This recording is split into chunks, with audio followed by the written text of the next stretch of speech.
talk to the guys that follow you? Do you have like those communications, or is it just the photos and the videos? Like on social media or on OnlyFans? On OnlyFans. I think it depends on if you have an agency. Sometimes the girls are managed, sometimes like the girls are You not. you personally? I do, yeah. Yeah, you. Okay, do you have any men that consider you to be like their girlfriend?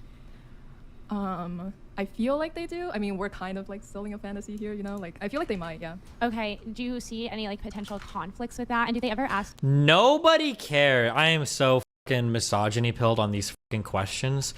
Nobody gives a fuck about this when strippers do this shit all the fucking time.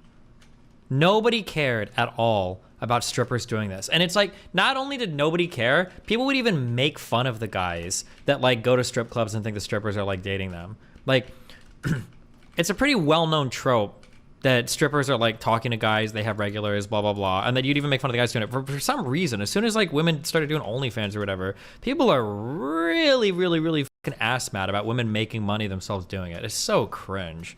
Now they can do it en masse, it's different. Strip clubs exist en masse, it's different. There's probably more strippers than OnlyFans girls, right? Like, I don't know, I just think it's cringe that people care so much now about it. They care so much now about it. To meet up, and how do you get out of like ever actually meeting them in person? Oh, I just very forward, like I say, I'm not comfortable with that. Like if they ask anything that I'm not willing to do, or like meeting up, or like any photos or videos. OnlyFans is worldwide.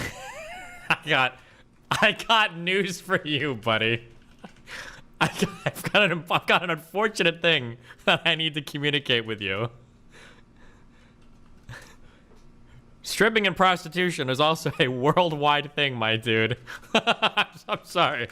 Like, OnlyFans girls are available 24/7. You don't have 24/7 access to strippers. I think it makes OnlyFans celebrities jobs a bit worse. I mean, like, I just disagree. I think if the employment structure were set up differently, I think you would have the exact same cope in the opposite direction. If OnlyFans girls were available in person and strippers were available 24/7 online, people would be saying, nope, the OnlyFans stuff is way worse because it's in person, and an in-person connection is going to mind you and think they're girlfriend way more than just talking to somebody in a chat room. I think that people will post talk whatever reason they need to make the OnlyFans stuff a million times worse. I think it's because women are in charge of making the money.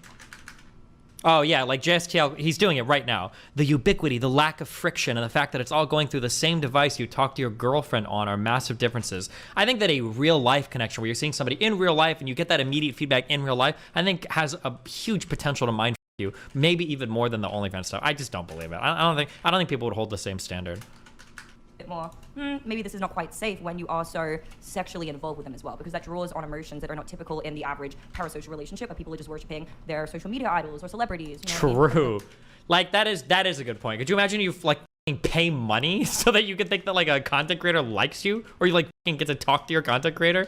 That would be weird, and that would be super unhealthy. So OnlyFans. Kind of Right. I mean, and also like those people have security for a reason. Like most celebrities that you see out have security, and you guys, there's just now all of these content creators who I don't think they're as careful about not letting the public know their whereabouts, and often they're actually really loose with letting people know their doxed information, and it just seems dangerous. I think that's also one of the things. I think it's a bit of a cope when people say like, oh, OnlyFans is so much safer than these other platforms, because OnlyFans did not start as a content for that type of explicit content. It started off as like a Patreon of sorts, right? Why she learned this talking point? She shoehorns it in anywhere. OnlyFans is absolutely safer than doing real life, even porn content, like real life boy girl stuff with studios. OnlyFans is probably safer. Like, again, this just this weird cope where we try to make OnlyFans actually the worst thing in the world. Like, wait, how are you gonna say that OnlyFans is more dangerous than fucking dancing? Go talk to any stripper ever. Like, come on. They had more relaxed kind of standards. And so when you look at the traditional sex work environment, strip clubs, you know, anything like that, there are guidelines in place. There are restrictions. There's like direct training on that. Oh, kill me. She's never talked to a single dancer in her entire life. I hate that she says this. She does. I don't even know if she knows any girls on OnlyFans. You couldn't have even talked to a single stripper ever, not even one time, and come away with that feeling ever. There is no possible shot. She doesn't know a single person. She doesn't know a single person in real life that does dancing ever. Not a single one. What an unbelievably stupid thing to say.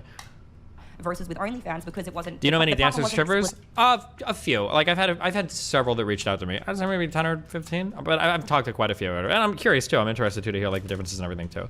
I've heard that guys can be very touchy, especially when he talks about private dances. You can get into like very weird situations. Those guidelines that she's talking about are usually guidelines that the girls have so that they don't get So like, for instance, if you are going to give a private dance to somebody, you always let somebody know where you go.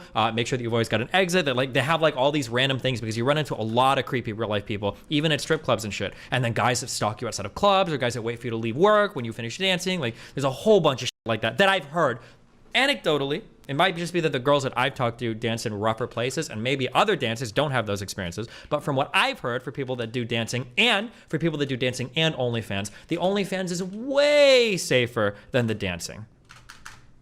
Please make an argument against the friction of the strip club being a static brick and mortar location versus being on your phone. Why is Amazon crushing brick and mortar stores? Literally just engage with an argument, lose it. What am I engaging with? It's easier to get on OnlyFans than it probably is to go to a strip club. Most likely, that's probably true. I would agree with that. But in terms of like getting emotionally hooked on somebody, I think it probably is a lot stronger, a lot bigger risk of getting emotionally hooked on somebody, seeing somebody in real life versus seeing a digital representation of somebody. But, okay. OnlyFans is kind of like the safest because like with those, you have to be with these people in person as far as, I don't want to say any words that I can't say, but like just other forms of sex work, like, you know, because I used to do those and I joined OnlyFans because it was like, I don't have to see these people, they know what I want them to know, and it was like just safer like, as far as that goes. Yeah. Just talking about like what is the recourse though if someone was crazy, because there's a lot of recourse and there are set protocols and standards in place with these forms of sex work that are like explicitly considered sex work versus something like OnlyFans, which is a little bit more vague, a little bit more. Dude, I watched off stream. I watched her appearance on a Fresh and Fit episode, and I got so triggered. I heard so many things. I'm like, there's no way you believe this. Like, what is she talking about? Like a deranged person on OnlyFans, I guess, has the potential to stalk you and try to ruin your life and do crazy shit. But like a deranged person at a strip club literally already has physical access to you. Like, what are we talking about right now? Ambiguous, like what is the true recourse for that? Do you know what I mean? Like are there specific standards and protocols in place where people are even informing themselves about the potential dangers and how to be aware of them and how to navigate them if they were to arise, you know? I would just say it's like why does she think that strippers like have all this like formal training and have all this like should they? Sure, but like anecdotes, I don't know 100%, but like I've heard stories of girls sometimes will get hot friends and then they'll pay them, you know, a few $100 cash and they go take them dancing sometimes too. Now they're not supposed to do that, and I know it's against the rules, but like the idea that like strip clubs are these ultra stringent places where all the rules are followed all the time and blah, and they know everything and it's so much safer. Like it's such a weird revisionist history. Like people are so desperate to on OnlyFans that they do this weird revision. We're like, oh, strip clubs are actually a bastion of safety and security. Like, oh, strip clubs, those things have the best regulations, the safest guards. The girls know exactly what they're doing. No woman is ever taken advantage of on a strip club. Like, oh, no, women at strip clubs, those are actually like PhD level sexual navigators. And then like, come on, what are we talking about? Like, seriously? the same protocols as like if anyone was in danger, like, you know, police or like. I've had in person, like people follow me to my car and all these different things. Yes, thank you. Yes. So she's actually, okay, so there's a few real life strippers. Thank God. Jesus. Real life or on From your regular. OnlyFans as a result of that, or like no, just before real I life? ever made Right. a social media. I've had guys catcall me, follow me in your cars. It's downtown LA, and all you can do is just like keep walking. But on OnlyFans, you can establish your specific boundaries. Like, hey, I'm not comfortable with this, this, and this.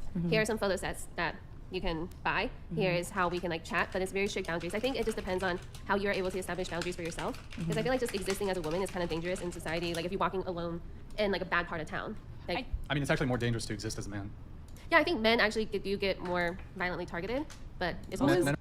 Is that true? Is it? Here's a guess. My guess would be is that it's probably more dangerous in general to exist as a woman, but it's probably more dangerous by the numbers to exist as a man. But that's probably because the areas of ultra high violence are oftentimes propagated by men. Like if you're a random man walking in a random place, you're not going to get f***ed over with or attacked or anything weird like that. But I put all my money on Israel Desania last night. I need 10K. Good for you. Like if you were to draw like a heat map, this is how my guess would be it would look like. If you drew like a heat map of violence in an area, it would be like, these are the places where it's dangerous to be a woman. Like it would look like this. And then like, these are the places where it would be dangerous to be a man. So like by area and by numbers, like especially gang violence and everything is more dangerous to be a man, sure. But like women I think have a more like broad sense of danger than men do. Like a guy's not walking in alleyways like, ooh, somebody's like following me. But like men are more likely to participate in like gang shootings and stuff like that. I just repeated that point like 7 times. I'm glad I did. I will repeat myself over and over again. Men are more likely to be victims of violent crime, so. But yeah, but violent crimes for sure. But I think when Yeah, most people though aren't getting like violently crimed all the time, right?